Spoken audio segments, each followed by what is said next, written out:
$1500 কোটি জ্বালানি কিনতে হবে ইউএসএ থেকে। এই যে গ্যাসের আপনারা এই যে সিলিন্ডার গ্যাসের দাম বুঝতে পারছেন, এটাকে পিটার হাসের কাছ থেকে কেনা। বছরে $350 কোটি কৃষি পণ্য আমদানি করতে হবে এই আটলান্টিক পাড়ি দিয়া। আমরা বলতাম না কোথায় কোথায় বাংলাদেশ, কোথায় আটলান্টিক, এই কৃষি পণ্য কিনতে হবে আমেরিকা থেকে। সামরিক সরঞ্জাম কেনা বাড়াতে হবে আমেরিকার কাছ থেকে। আসাদ নূর, আপনি বলছিলেন যে কি বলে আমেরিকার সঙ্গে বাংলাদেশের যে চুক্তিটি এখন হয়েছে, ডক্টর ইউনূস যেটি করেছে, এটি বাংলাদেশের জন্য কিন্তু একটা মরণ ফাঁদ। বাংলাদেশের সবকিছু বিপন্ন হয়ে যাবে এই চুক্তির মধ্য দিয়ে। এখন ধরেন যারা এতদিন জামায়াতকে গাছের মাথায় তুলে এখন মই সরিয়ে নিল, বাংলাদেশের মানুষ এই মই বেয়ে বানুর উপরে উঠছে দেখেই হতবিহ্বল হয়ে তারা ভোট নিয়ে খুশি হয়ে পড়লো। এখন তাদের মইটা কেড়ে নেওয়া হয়েছে, মানুষের কি সম্বিত ফিরবে যে এর মধ্যে কি সর্বনাশটা তাদের হয়ে গেছে? দেশের সব স্বার্থ জলাঞ্জলি দেওয়া হয়ে গেছে। শেখ হাসিনা ক্রোধ নিয়ে অনেকের ব্যাপারে অনেক কথা বলেছেন, খালেদাদের ব্যাপারে মন্তব্য করেছেন। ক্রোধ থাকা ভালো, এবং প্রধানমন্ত্রী হলেও এই ধরনের টুকটাক বকাঝকা করতেই পারেন, আবার অনেক সময় পারেন না। তবে শেখ হাসিনার জীবনে যদি আমার এটা বিচারে কোনো সত্য কথা বলে থাকেন, সেটা ইউনূসকে নিয়ে বলেছিলেন। এই ইউনূসকে চুবানোর কথা যেদিন বলেছিলেন, আমি বিরোধিতা করেছিলাম। আমার কষ্ট লেগেছিল যে একটা বৃদ্ধ মানুষ, দেখতে শুনতে স্বয়ং এক সাক্ষাৎ একটা ভদ্রলোক, এই লোক যে এত বড় হারামি, আপা বিশ্বাস করেন আমি এটা খুনাক্ষরে ভাবতে পারি নাই। এবং ইউনূসের এই যে চুক্তি, এটা আমি একটু এখানে শেয়ার করেছি, আপনি যদি দেখান, দর্শকরা পরে পড়ে নেবেন। এটা বাংলাদেশের মানে গ্রামীণ ব্যাংক থেকে যে কিস্তি নিছে, সে জানে গ্রামীণ ব্যাংক কী জিনিস।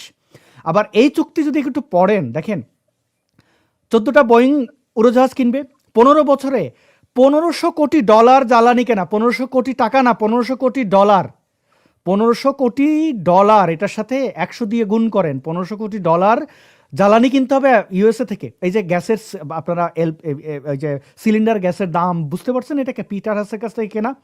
বছরে $350 কোটি কৃষি পণ্য আমদানি করতে হবে এই আটলান্টিক পাড়ি দিয়া। আমরা বলতাম না কোথায় কোথায় বাংলাদেশ, কোথায় আটলান্টিক, এই কৃষি পণ্য কিনতে হবে আমেরিকা থেকে। সামরিক সরঞ্জাম কেনা বাড়াতে হবে আমেরিকার কাছ থেকে। কিছু নির্দিষ্ট দেশ থেকে সামরিক সরঞ্জাম কেনা সীমিত রাখার চেষ্টা করতে হবে। শুল্ক, এই যে দেখেন, যুক্তরাষ্ট্রের পণ্যে কোনো কোটা আরোপ নয়। খেয়াল করেন, যুক্তরাষ্ট্রের পণ্য আমদানিতে এই যে অশুল্ক বাধা দূর করতে হবে, শ্রমিক সংগঠন করার অধিকার নিশ্চিত করা, এগুলো তো তাদের মানবাধিকারের নাম মাত্র আর কি। প্রতিযোগিতা পড়বে না, কোনো পণ্য যুক্তরাজ্যের পড়বে না, এমনকি উদ্যোগ নেওয়া যাবে না। যুক্তরাষ্ট্র কি করবে, 20% থেকে 19% এনেছে আমাদের শুল্ক। বাহ, শেখ হাসিনা আমলে এটা কত ছিল? এই যে যুক্তরাষ্ট্রের সুতা ও এই ব্লা ব্লা ব্লা, এগুলো যথেষ্ট তুলা আমরা চায়না থেকেই আনি। গার্মেন্টস সেক্টরটা শেষ, নিয়ে নিল। এই যে ভারত বিরোধিতা করতে যায়, দেখেন ভারতকে কিন্তু দিয়ে দিল সব। ভারত আমাদের গার্মেন্টস সেক্টরটাকে নিয়ে নিল, তারা সুবিধা পাইছে। সুবিধা পাইলে কে না নেয়? এই যে ইউনূস যেটা করছে, বাংলাদেশের দীর্ঘমেয়াদী ক্ষতি করেছে, কিন্তু এই চুক্তিকেও বাতিল করতে পারবে না। আমাদের দেশের সর্বনাশ শেষ। আমি অত্যন্ত দুঃখের সাথে বলতে চাই, শেখ হাসিনা যদি মুখে না বলে ইউনূসকে সত্যিই চুবাইতেন, ওরে যদি জেলে এই যে নাহিদ টাহিদ এই ধরনের অসভ্য বর্বরগুলোকে পিটাইয়া পাছা লাল করে এদেরকে নেতা না বানাইয়া যদি ইউনূসের এটা কাজটা করতেন, আমি বিরোধিতা করলে আমার মতো বহু চুনোপুটি চিৎকার সারাদিন করলে দেশের লাভ হইতো। এটা শেখ হাসিনা করা উচিত ছিল। ইউনূস যে ক্ষতি আমাদের করে দিয়ে গেছে, এটা আমরা পূরণ করতে পারবো না। এবং তারেক রহমান, আমি দৃঢ়ভাবে বিশ্বাস করি, আমার ধারণা ভুল হোক, বাংলাদেশের মানুষ ভালো থাকুক। আমি আজকে অনেক বেশি আনন্দিত ব্যক্তিগতভাবে বলছিলাম, এর কারণ একটাই, যে আমার দেশ গৃহযুদ্ধের মধ্যে পড়ে নাই, মানুষের রক্ত যায় না। আমি তো জামাত ইসলাম না, মানুষের রক্ত নিয়ে। যদি এখানে বিএনপি ইলেকশন ইঞ্জিনিয়ারিংয়ে পরাজিত হইতো, নিঃসন্দেহে মারামারি হইতো, আওয়ামী লীগ অংশগ্রহণ করতো। জামাত তো তারা অস্ত্র পাকিস্তান থেকে এনেই রেখেছে, আমরা জানি না তারা কি করেছে। তারা ওই দল 1971 ঠান্ডা মাথায় আমাদের মা বোনদেরকে হত্যা করেছে, আমাদের মুক্তিযোদ্ধাদের হত্যা করেছে, 30 লাখ, 1-2 জন না। তো ওরা এইবারও তাই করতো। ওদেরকে রাজনৈতিকভাবে এখন মোকাবেলার একটা সুযোগ হচ্ছে। খুব দ্রুত যদি আওয়ামী লীগকে বিএনপি না ফেরায়, এই বাংলাদেশে শান্তি আসবে না। তারেক রহমান এই যে ড্যামেজ ইউনূস করেছে, ও তো ভাসুরের নাম মুখে নিতে পারবে না যে ইউনূস চাই ক্ষতি করেছে। তারেক রহমান ওই হ্যাডাম নাই, যে দেশে আসতে পারে না, মানে মায়ের মৃত্যুতে দেশে আসতে পারে না, সে ইউনূসের বিরুদ্ধেও বলতে পারবে না। আওয়ামী লীগ ফিরলে এবং খুব দ্রুত একটা ইলেকশন, যেটা ইনক্লুসিভ ইলেকশন, সেটা হোক। জামাত 10টা ভোটও পাবে না। এবং আমার মনে হয় বিএনপি যা কিছু করেছে কাফফারা দিয়ে, আওয়ামী লীগ এত দুধে দেওয়া তুলসী পাতা না। আওয়ামী লীগ বিএনপির মতোই কাজ করেছে। দুই দলের উচিত বাংলাদেশের মানুষের জন্য কাজ করা। অন্ততপক্ষে সুলতান আপা দেখেন, জামাত তার জীবন মানে জন্মলগ্ন থেকে এই যে সুযোগ পেয়েছিল, এই সুযোগ কোনোদিন পায় নাই, কোনোদিন পাবেও না। সেই সুযোগ কিন্তু এই বাংলাদেশের মানুষ তাদের কাজে লাগাইতে দেয় নাই। দেখেন, জুলাইয়ের আন্দোলনের মতো এদের কথায় প্রতারিত যদি হইতো, জুলাইয়ের আন্দোলনে তো মানুষ বিভ্রান্ত হয়েছে, কিন্তু তারা কিন্তু মানুষকে বিভ্রান্ত করতে পেরেছে। এইটা তাদের সাকসেস। এইবারও তারা মানুষকে চরমভাবে বিভ্রান্ত করতে চেয়েছে। অর্থ, সামাজিক যোগাযোগ মাধ্যমে সব দখলে কিন্তু জামাতের। আমি 100টা পেজের নাম বলতে পারবো যা দেখলে মনে হয় আওয়ামী লীগের। এই যে Anwar TV, Iqbal TV, DU insider, এই যে কদরউদ্দিন শিশির ফ্যাক্ট চেকার, যাকে আওয়ামী লীগাররা পেলেছে, বলেছিলাম এরা রাজাকার, কিন্তু কেউ মানে কি আর বলি। তো যা গেছে গেছে। বাংলাদেশের মানুষ কিন্তু এই চরমতম সময়ে এসে, মহান মুক্তিযুদ্ধে যেভাবে মানুষ দাঁড়িয়েছিল বঙ্গবন্ধুর এই এক তর্জনীতে, এইবার কিন্তু সেইভাবে কেউ ডাক না দিল। মানুষ বুঝে গেছে যে তোর জান্নাত তোর কাছে রাখ, তুই বাটপার। জামাতকে প্রত্যাখ্যান করেছে। এই মুক্তিযুদ্ধের যারা দাবি করে, ওন করে যারা, আওয়ামী লীগ বিএনপি দুইটাই করে, জাতীয় পার্টিও, তাদের উচিত সম্মিলিতভাবে এই জামাতকে নির্মূল করা। তাদের শাস্তি নিশ্চিত। জামাত এই দেশে ব্যান হবে এবং যুদ্ধাপরাধের জন্য তারা ক্ষমা চাইবে আমাদের বীর মুক্তিযোদ্ধা যারা বেঁচে আছেন তাদের আত্মীয় স্বজনের কাছে, ওদের লিখিত ক্ষমা ক্ষমা। রাখবে তারা না, যদি ওদের রাজনীতি নিষিদ্ধ কেন করে না কেউ? না, পরে তো আবার এইটাই তো ওই আপা। জামাতকে দিয়ে হুম হ্যাঁ, বলেন। আওয়ামী লীগ ওইটা করেছে যে তাদের করে নেয়। আমার মনে হয় যারা ভিকটিম, আপনারা আমার কাছে কি ক্ষমা চাইবে? যারা মুক্তিযুদ্ধে সরাসরি ভিকটিম, তাদের বাড়ি বাড়ি গিয়ে লিখিতভাবে ক্ষমা চাইবে। তারা যদি ওইটাতে সই করে যে ক্ষমা করলাম, হানা ভোট হবে। শুধুমাত্র মুক্তিযুদ্ধের পরিবার, ভিকটিম জেনুইন যারা, তারা ভোট দেবে। তারা যদি তাদেরকে মাফ করে, তারপরে তারা রাজনীতি করবে কিনা এটা মুক্তিযোদ্ধারা ডিসাইড করবে। এর আগ পর্যন্ত তারা কোনো রাজনীতি করতে পারবে না। যার ভালো লাগবে না, পাকিস্তানে তাদেরকে আমরা টাকা দেব, তাদেরকে বিমান ভাড়া করে পাকিস্তানে পাঠিয়ে দেওয়া হোক, বা তারা যে দেশে যেতে চায় তাদের যেখানে। বাংলাদেশে থাকতে গেলে নাকে খত দিয়া সেকেন্ড ক্লাস সিটিজেন হিসেবে থাকতে হবে। কারণ কোনো গণহত্যাকারীর সাথে আমি একই বিছানায় বা একই চেয়ারে বসবো না, একই একই একই একই হোটেলে খাবার খাবো না, অসম্ভব। কারণ সে সুযোগ পেলে আমাকে ছুরি মারবে। একদম একদম তাই। কিন্তু আপনি যেই আমি ধরেন এই যে আমেরিকার সঙ্গে যে চুক্তিটা ডক্টর ইউনুস করেছে, আপনি শুধুমাত্র ডক্টর ইউনুসকে এটার সঙ্গে দোষারোপ কেন করছেন? এটার পেছনে তো জামাতও আছে। আমার তো ধারণা তাদেরকে এই প্রলোভন দেখানো হয়েছে যে তোমরা এই চুক্তি আমি করলে পরে তোমরা ক্ষমতায় আসতে পারবা। ডক্টর ইউনুসকে সামনে রেখে এই এই এই জিনিসগুলি করা হয়েছে। পেছন থেকে জামায়াত হ্যাঁ দিয়েছে, মানে তারা সম্মতি জানিয়েছে, তাই না? তো শেষ মুহূর্তে তাদের এই সম্মতিতে কোথায় গিয়ে ঘাটতি হলো? আপা, আমি যে কারণে ওয়াকারের মতো একটা বেঈমানকে বসানোর জন্য আমি শেখ হাসিনার দায় দেই।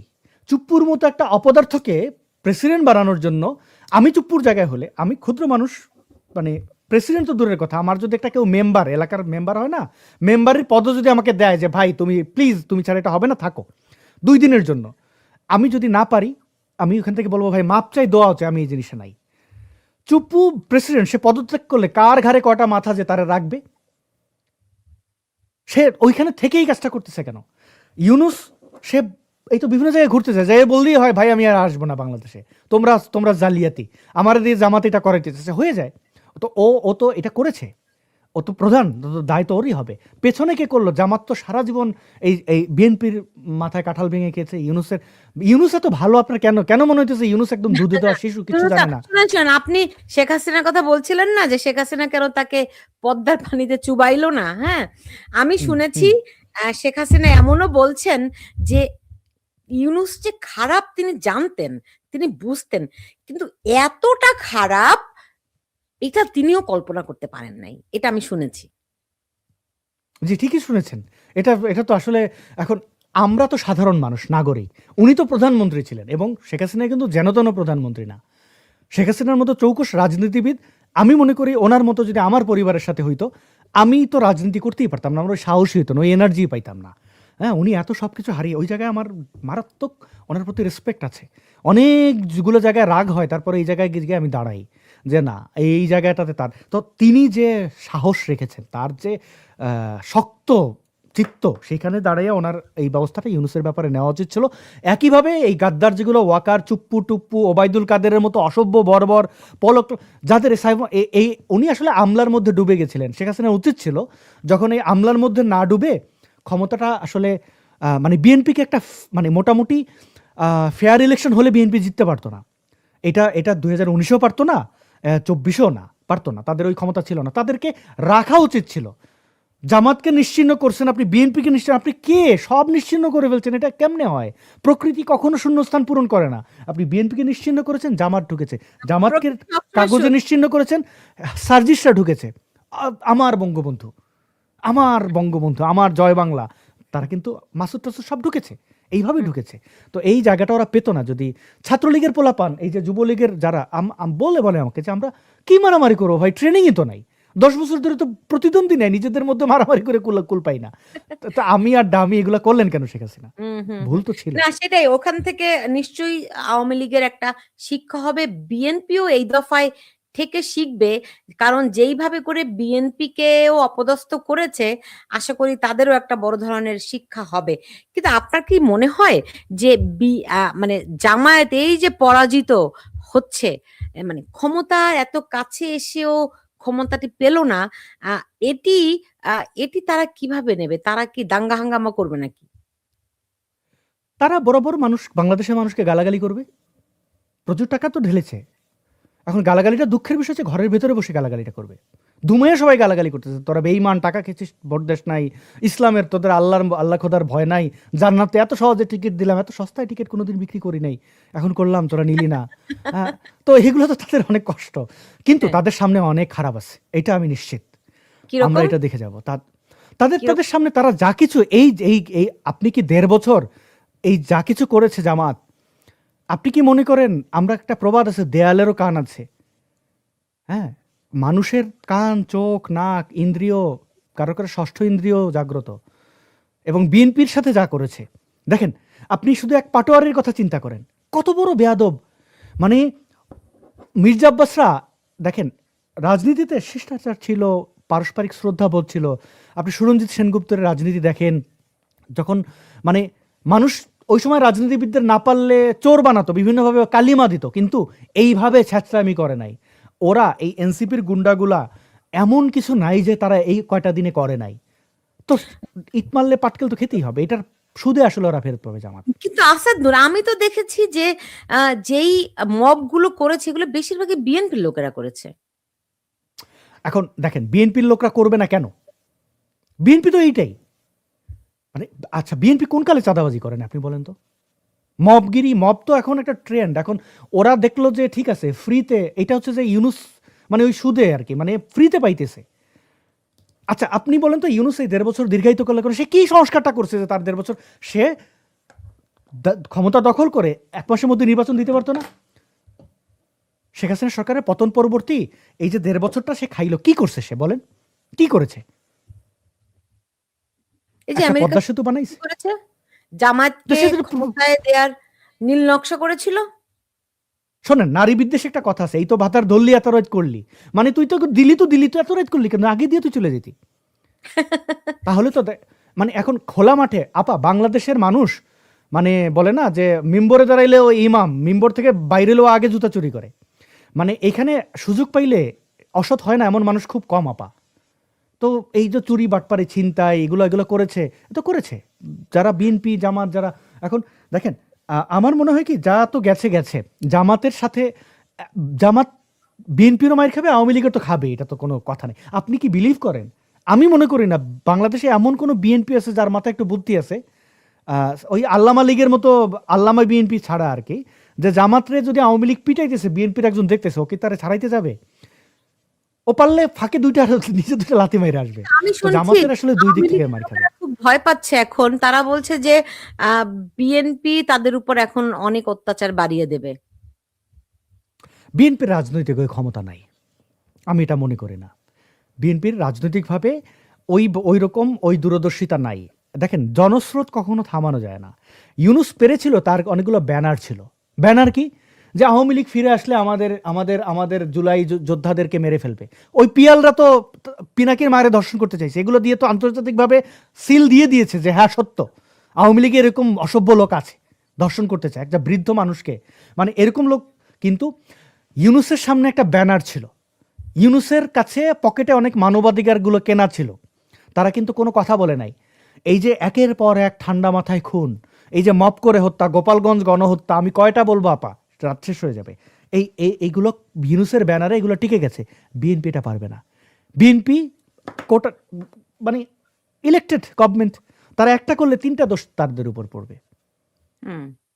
স্টেবল সরকার না, ইউনুসরে কে কি বলবে, মানে এটা তো কোনো তত্ত্বাবধায়ককে কেউ দোষ দেয় ওইভাবে? ওরা তো চিন্তা করে যে তার তো স্কিল নাই, পলিটিক্যাল স্কিল নাই, সে তো আসলে রক্ষা করতে আসছে, এরকম আর কি ব্যাপারটা। ইউনুস বেঁচে গেছে, জামাত তখন যা কিছু করতে পেরেছে, বিএনপি করতে পেরেছে, এইবার পারবে না।